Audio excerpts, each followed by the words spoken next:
Hola, ¿qué tal?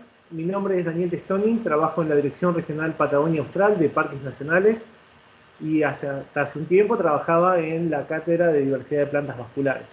Bueno, junto con Carlos Villamil, que es mi, mi profesor, con quien tuve la suerte de tener clases particulares de botánica, recorrimos mucho la zona de la Patagonia y ahora André me pidió que haga un pequeño resumen de la fitogeografía que llega a la región austral, que es Santa Cruz y Tierra del Fuego.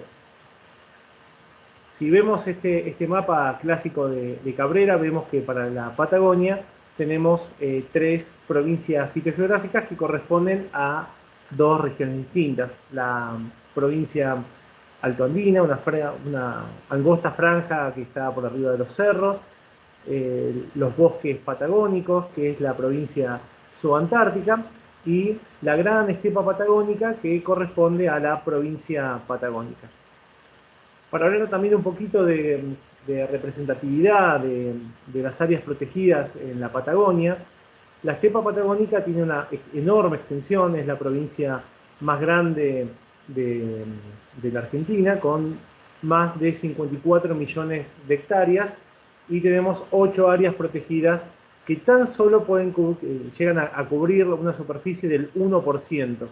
En cambio, los bosques patagónicos, que es una franja mucho más angosta, tienen unas 6 millones de hectáreas, pero encontramos 9 áreas protegidas nacionales que abarcan el 32% del territorio. Eso se da principalmente porque estos parques nacionales fueron creados en el límite con Chile por una cuestión de protección de la frontera, no tanto bajo un objetivo que tenemos hoy por hoy de conservación.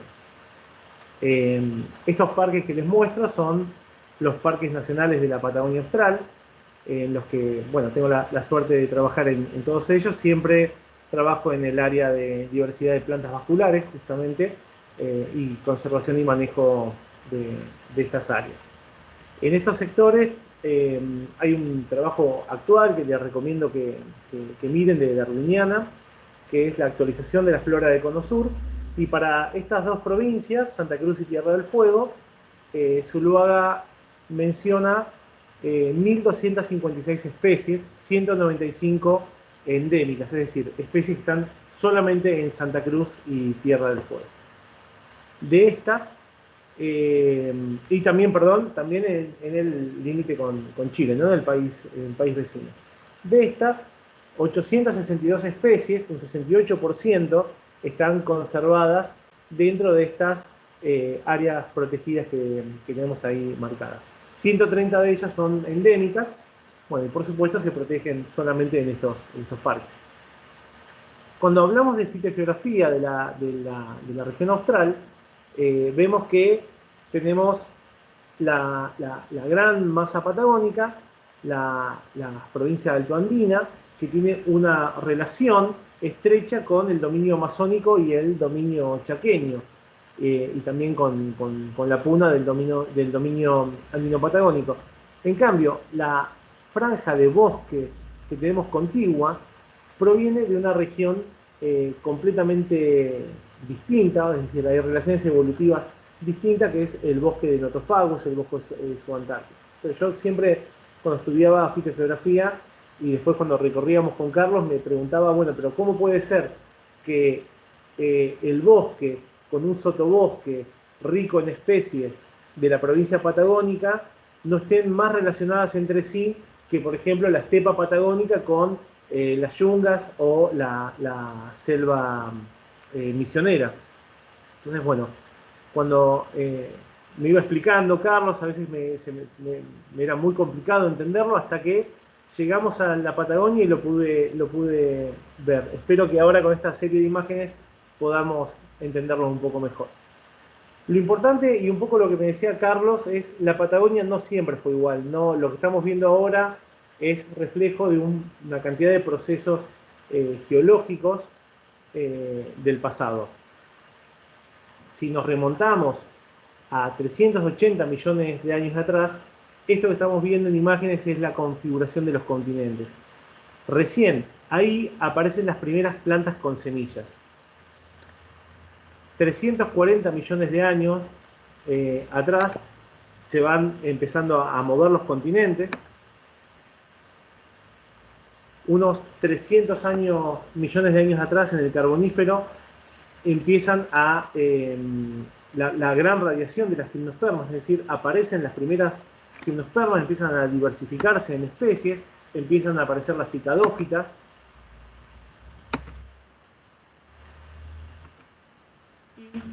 Ya 260 millones de años al pasado, encontramos en la Patagonia esta representación. Bosques gigantes de gimnospermas y de lechos, principalmente como podemos ver, las araucarias que se ven por acá, por el fondo.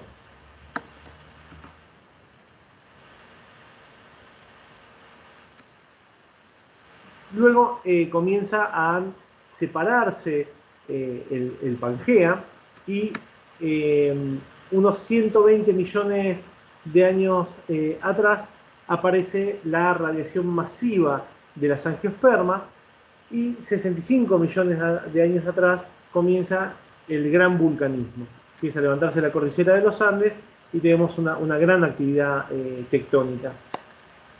Esto ha hecho de que la diversidad de plantas tenga que adaptarse a las nuevas condiciones del ambiente y coloniza la nueva estepa. Ahora pasábamos de estos bosques súper tupidos, selvas, a de repente un paisaje inhóspito de vulcanismo. Entonces las especies las más aptas, las que sobreviven, tienen que adaptarse a unas nuevas condiciones del ambiente.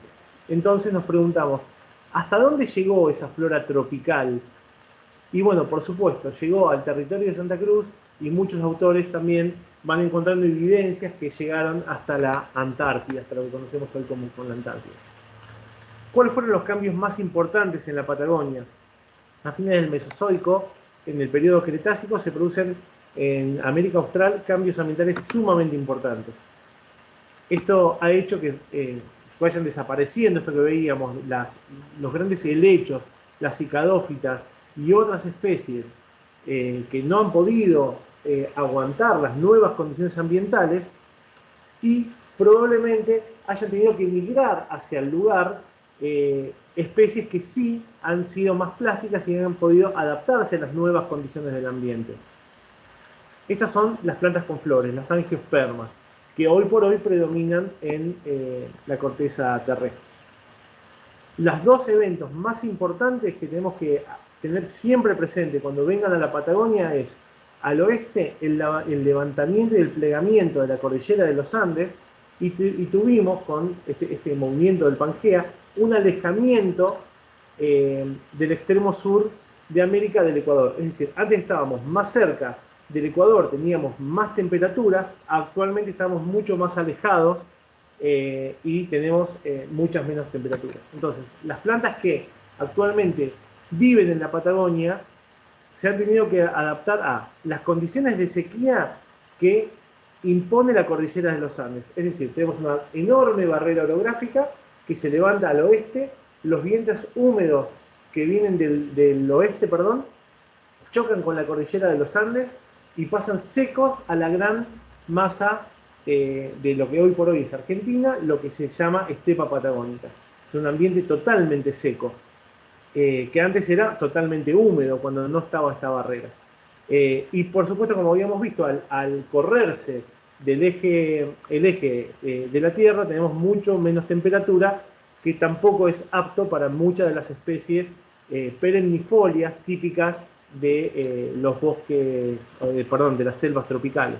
Es decir, mantenerse en condiciones de bajas temperaturas, sequía, con hojas que permanecen todo el año, no es posible. Se secaría completamente la planta. Entonces, las especies tropicales que han logrado sobrevivir se tuvieron que adaptar a condiciones de extrema sequía. Entonces, en la época actual, la provincia patagónica posee una flora xerófila y microtermia estrechamente relacionada con la provincia altoandina, es decir, de los Altos Andes, esa estrecha franja que viene bajando de la cordillera de los Andes, han empezado a colonizar lo que hoy por hoy conocemos como estepa patagónica. Por eso la relación entre la provincia patagónica y la provincia altoandina, que pertenecen a la gran masa de la región neotropical, se adaptaron, y las principales familias que comparten son umbelíferas, solanáceas, gramíneas, pestucias y agrostidias, principalmente. Muchos de estas especies son de origen tropical y han evolucionado a estas condiciones que les venía contando. Pero otras son de origen septentrional y hacia el sur cuando se juntó el istmo de Paraná. Ahora, cuando vemos con más detalle las provincias de Cabrera y nos vamos un paso más abajo y vemos distintos distritos geográficos, vemos que toda la gran estepa patagónica no es igual. Esto, por supuesto, no es para que lo aprendan ahora, pero fíjense los distintos colores que forman distintos distritos de la Patagonia. Ahora, en estos momentos, les doy la primicia, está saliendo un trabajo impresionante que tuve la suerte de ver, porque bueno, pude colaborar con algunas imágenes de la zona, que es el esquema biogeográfico de la República Argentina, que lo lleva adelante don Marcelo Arana, de la Universidad del Sur. También trabaja Nelson Ferretti con todo el tema de las arañas, ahí de invertebrados 2. Y bueno, por supuesto a la cabeza Juanjo Morrone, un biogeógrafo muy importante. Así que pronto tendremos este trabajo. Les recomiendo que cuando esté lo bajen. Va a estar en Ópera Lilloana 56. Así que es muy interesante para que vean la diversidad de plantas. De esos bosques impresionantes, tropicales, que veíamos en la imagen anterior, después que tenemos el vulcanismo, nos quedan el registro fósil. Araucaria mirabilis, una de los registros más importantes que tenemos en América y en la Patagonia Austral, en el bosque petrificados, Parque Nacional Bosques Petrificados de Escanamillo. Los invito a que vengan a verlo. Este es el paisaje actual. Pasamos de bosques tremendos a un semidesierto patagónico. La vegetación que estamos viendo es la vegetación típica de este sector. La estepa se caracteriza por plantas con mucha cantidad de suelo desnudo alrededor. Esto, por supuesto, lo que vemos en el bosque petrificado es extremo, realmente es un lugar impresionante para conocer. Está dominado por unas pocas especies, entre ellas la colapiche, Nosovia glomerulosa, una asterácea muy simpática, y una de las gimnospermas rastreras que hay, que es Ephedra frustillata, que le dicen pingo pingo o solupe chico.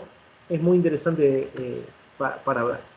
Un poquito más abajo del bosque petrificado, los invito a que vengan al Parque Nacional Monte León, donde ahí van a poder ver Cabrera denomina la estepa central, dominada por una planta, una verbenácea, que es Mulgorea tridens, que es esta mata negra que cubre extensas masas de estepa patagónica, sumamente aromática, y van a ver miles de guanacos que muchas veces cuando hay viento se refugian, o sea, se agachan y quedan tapados por la mata negra que les da protección contra el viento. Este es un detalle de esta yunelia. Se ven muy bien la corola zigomorfa, que seguramente las chicas le estuvieron mostrando en el laboratorio. Una pariente, que es el género Yunelia. Hay muchas especies del género Yunelia muy complicadas de identificar en la Patagonia, que son, en este caso, Yunelia tridens. Hacia atrás vemos una de las umbelíferas que les contaba que eran típicas de la región patagónica, en este caso Azorella halley. Y la estepa forma distintos valles que se van desaguando hacia el océano Atlántico, y en esos valles se desarrollan humedales sumamente importantes para el resto de fauna, como es para el resto de la vida, ¿no? de la fauna que hace uso del lugar. Es decir, en los humedales es, por supuesto, gracias a las condiciones de agua, generalmente estos valles protegen mucho del viento, la temperatura es un poco más elevada que en la estepa abierta y se desarrollan juncales, como le llaman, de esta ciperácea, Sconoplectus californicus, que es muy importante para el desarrollo, la protección y nidificación de aves endémicas de la Patagonia Austral. Como esta que es Rallus antarcticus, la gallineta chica, es uno de los valores de conservación de estos parques australes y se encuentra en peligro crítico de extinción. Esto ha llevado a que la extensa ganadería ovina y después bovina en el sector han destruido estos humedales. Entonces se han perdido muchos de los ambientes típicos para estas especies. Sobre la costa, la estepa central forma bosquetes de una de las plantas más altas de la Patagonia, que casi no llega a los 2 metros, que es el molle, Scinus marchandi, que ha sido sumamente importante en las comunidades originarias, los tehuelches, pretehuelches, para calefaccionarse, ¿no? Es una madera excepcional, la madera de molle, pero que a la vez ha hecho que después, con la venida de la colonización, bueno, esta madera se haya usado de manera destructiva, una extracción masiva, y quedan pocos bosquetes importantes. Pero en Monte León, estos bosquetes toman una importancia aún más relevante, porque son refugio de las colonias reproductoras de pingüino de Magallanes. O sea, bajo estos molles, los pingüinos hacen sus nidos. Con una contra, los pozos que hacen los pingüinos, en esta relación totalmente natural entre el molle y el pingüino, destruyen las raíces. Entonces lo que vemos es que muchos molles en la pingüinera de Monte León están muertos. Lo que hacen los pingüinos es, al agotar los recursos, se mudan y forman nuevas pingüineras. El problema es que los campos vecinos, en las estancias vecinas a Monte León, los bosquetes de molle no están con ninguna categoría de protección y en la mayoría están devastados. Entonces los pingüinos quedan restringidos a estos sectores de la playa. Nosotros estamos con un proyecto muy interesante en Monte León, con un vivero de nativas que tenemos, como pasa en el Parque Ernesto Torkins, para restauración de ciertos sectores clave para la pingüinera. Bueno, ahí tenemos un detalle de cómo van nidificando bajo los pingüinos. Y un poquito más al sur de Monte León, Reserva Provincial Cabo Vírgenes, les recomiendo que vengan, donde termina el continente. Es realmente una reserva de pingüinos impresionante, que hay 3 especies vegetales que son el refugio para la nidificación. Lo que estamos viendo adelante, Lepidophyllum cupriciforme, la mata verde, otros la llamamos mata torcida, y Senecio patagonicus, la mata mora patagónica. Y la tercera especie es el calafate, que es Berberis microphylla. Ahí tenemos un detalle que sacamos con Villamil hace muchos años, cuando vinimos a esta zona a juntar plantas. Ahí tenemos unos pichones de pingüino de Magallanes abajo de un molle. Perdón, de un calafate. Esta es Lepidophyllum cupriciforme, una asterácea sumamente importante, es endémica de la costa acá de Santa Cruz, de Tierra del Fuego, donde una enorme millonada de pingüinos forma sus nidos. Es una planta cuyos aceites esenciales se están poniendo cada vez más de moda, y también hay una devastación sobre estas plantas.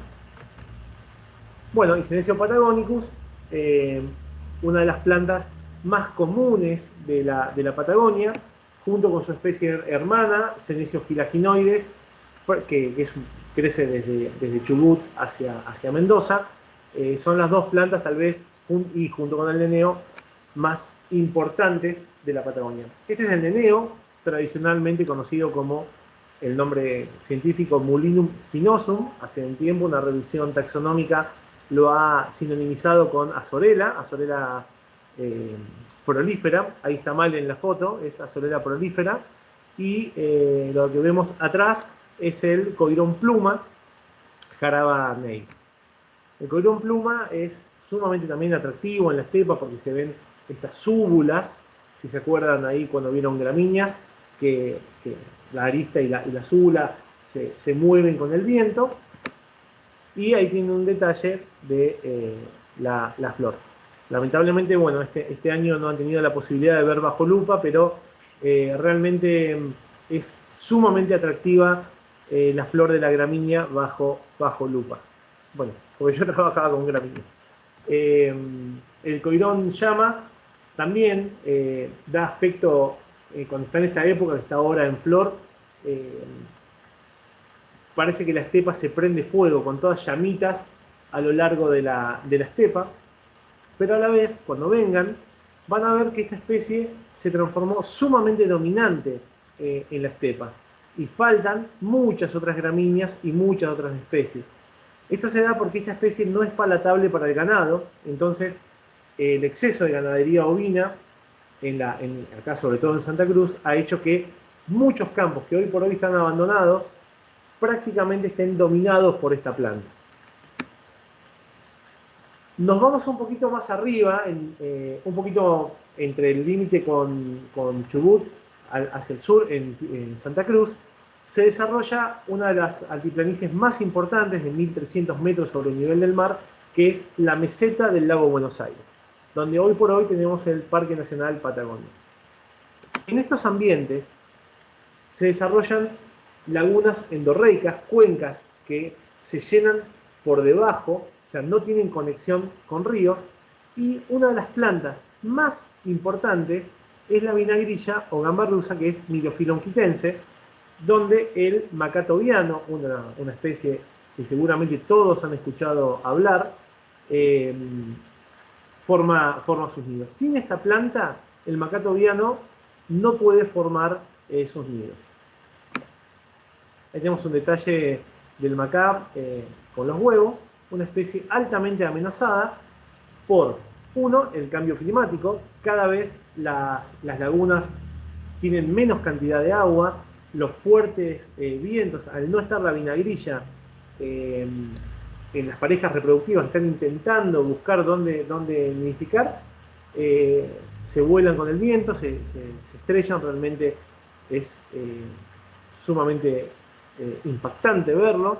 Y las invasiones biológicas, seguramente un tema que han hablado mucho y van a hablar mucho en la carrera a lo largo de estos años, es el bisón americano, que ha subido a la meseta del lago Buenos Aires, y hace unos años un único bisón, un ejemplar, destruyó la colonia completa, o sea, mató 70 parejas reproductivas en un solo evento documentado. Entonces, bueno, actualmente en el Parque Patagonia, junto con Aves Argentinas, llevamos adelante un proyecto sumamente interesante de control de bisón americano.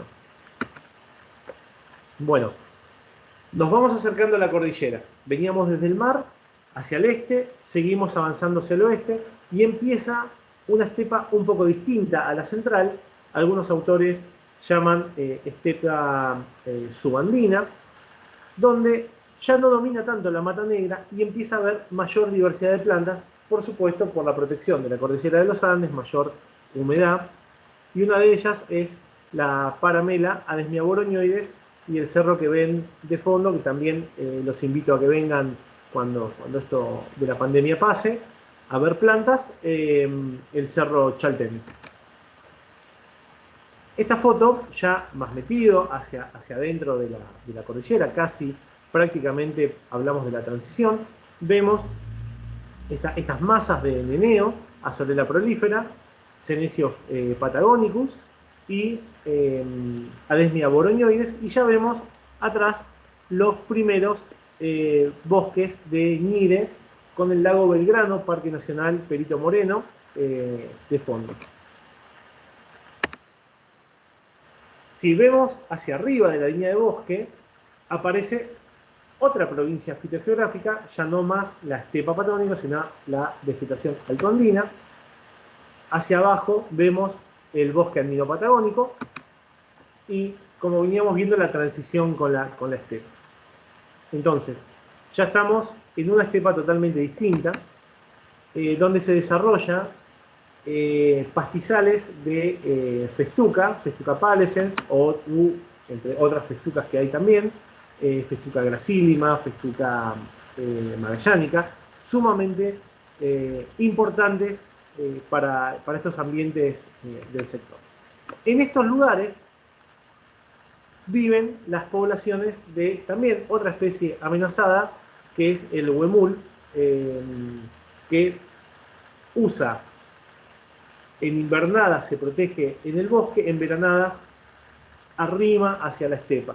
Pero bueno, estos lugares de estepa han sido muy utilizados por la ganadería, entonces lo que hemos estado viendo últimamente con distintos monitoreos que tuve la suerte de participar, ya sea con transectas y con cámaras trampa también, estamos viendo que los huemules están acercándose. A tal punto que esta foto la saqué en el Parque Perito Moreno, ya muy metidos en la estepa, entre nosotros caminando estaban los huemules. Una especie sumamente mansa, que se acercó mucho al hombre y bueno, ha sido depredado para carne, ¿no? En su momento.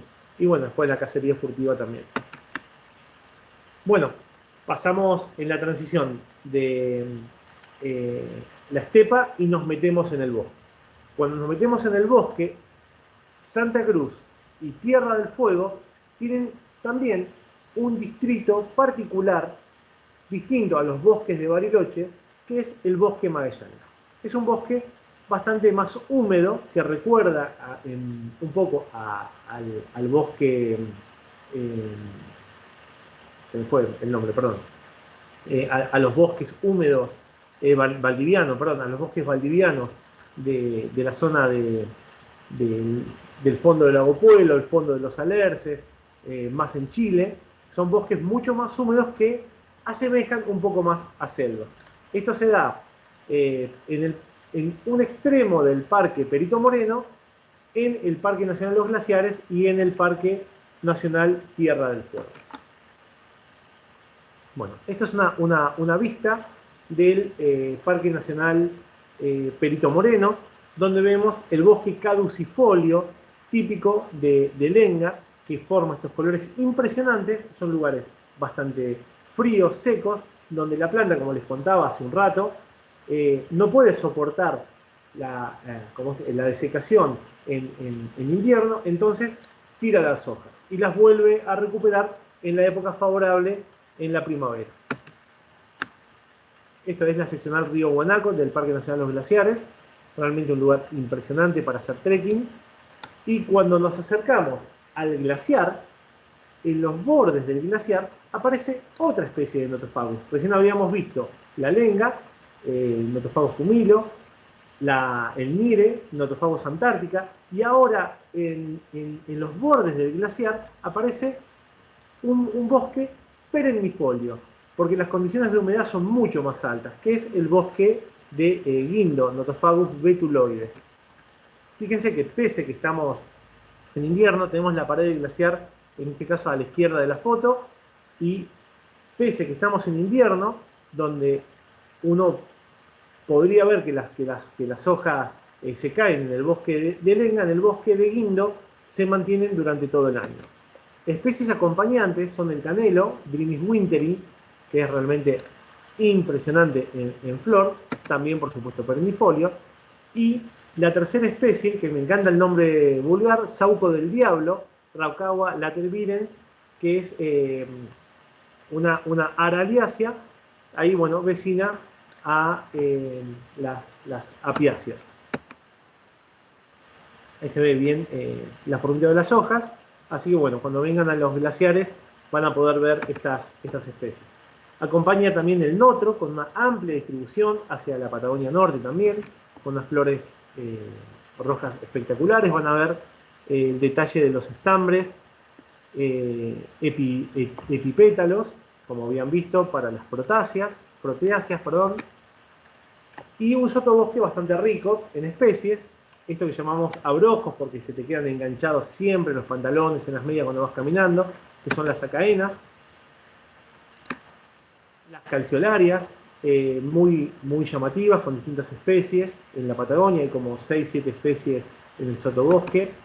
Una de ellas es Calceolaria uniflora, sumamente interesante también desde el punto de vista de las interacciones bióticas, porque es la única que es polinizada por un ave. Cuando el ave es atraída por el aióforo, esta estructura glandulosa que segrega azúcares, es comida por la gachona chica, uno de los pájaros típicos acá del sotobosque, se lleva el polen en el dorso y cuando va a otra flor, le deja el polen en el estilo, en el estigma, e ingresa el polen para polinizar la planta. Entonces, se ha visto que hay unos trabajos de Cocuche, que hay autoincompatibilidad en la especie, es decir, una gachona no poliniza el mismo individuo, sino que tiene que volar, ir a comer a otra y polinizar. Es interesante. También con un sistema reproductivo muy interesante, han estudiado ustedes las orquídeas. En el Parque Los Glaciares está lleno de orquídeas y es una de las preferidas del huemul, que come a medida que va caminando. Habíamos visto recién Florea magellanica, ahora vemos Colonorchis lesoni. Una especie que muchos se confunden con orquídeas es la flor de la araña, Arachnithis uniflora, que es de otra familia. Y ya metidos bien en la parte más húmeda del bosque de Guindo, aparecen helechos gigantes como las lomarosicas. Realmente ahora sí podemos decir, bueno, estábamos en las fotos de la representación típica de este bosque totalmente húmedo. Es decir, cuando están las condiciones de humedad, parecen selvas, no tanto bosques.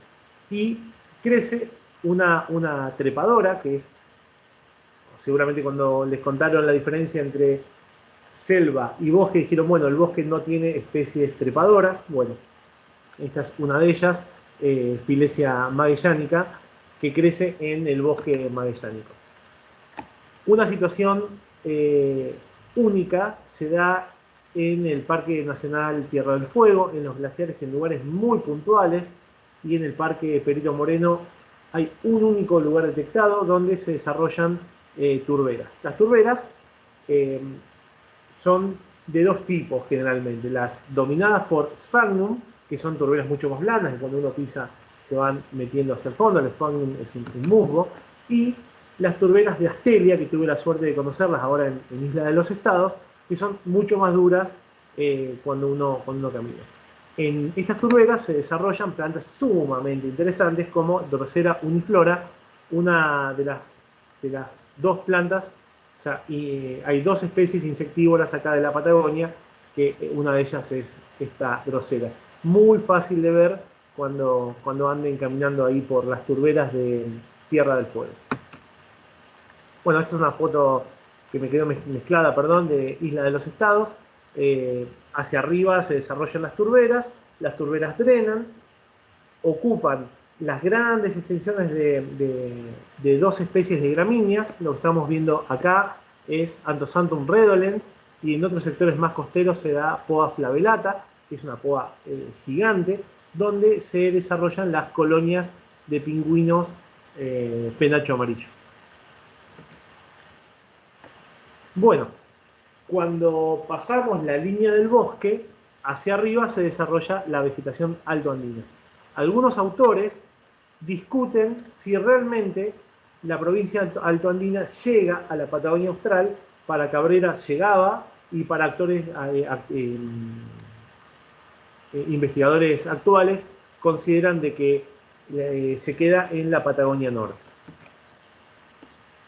Cuando llegamos al límite este del bosque, el peso de la nieve sobre el bosque ha llevado a una adaptación de las lengas, que es una estructura que llaman Krummholz, que es la famosa lenga achaparrada y torcida de la cordillera. Esto que estamos viendo acá parece un bosque, pero no supera los 40-50 centímetros de altura. Esta vegetación de altura o altoandina. Está representada por unas pocas plantas con muchísimo suelo desnudo, como es Amadrias kingui, una ranunculácea, asteráceas como las nasobias, la nasovia de Schumann o Nasovia magallánica, muy común en las guías de flora, cenecios sumamente atractivos, Senecio cryptocephalus, Azorella medinoi. ¿Se acuerdan que decíamos que los altos Andes llevan especies de umbelíferas como las azorelas? Lo mismo pasaba en la estepa con el leneo, Azorella prolífera. Bueno, una valeriana moyanoi. Acá tenemos otra de las amadrias. Y siempre las estrellas de alto andina son las del género viola, en este caso viola auricolor, que es sumamente atractiva, y los invito en el Parque Nacional Perito Moreno a verlas. Se ven realmente fácil subiendo a los cerros. Y llegan a estos paisajes realmente impresionantes, como es el cerro más alto de la Patagonia Sur, que es el Cerro San Lorenzo. Bueno, y en estos sectores, cuando hay un poquito de agua acumulada, podemos ver estas tremendas comunidades vegetales. Así que bueno, con esta foto quería despedirme. Es una campaña que hicimos con Carlos Villamil, una persona que realmente quiero con el alma, y es quien me ha dado, bueno, toda mi formación, y bueno, la puedo llevar adelante ahora desde otro rol, ya no desde el herbario como en los últimos tiempos, sino desde la conservación de la flora de la Patagonia. Bueno, muchísimas gracias.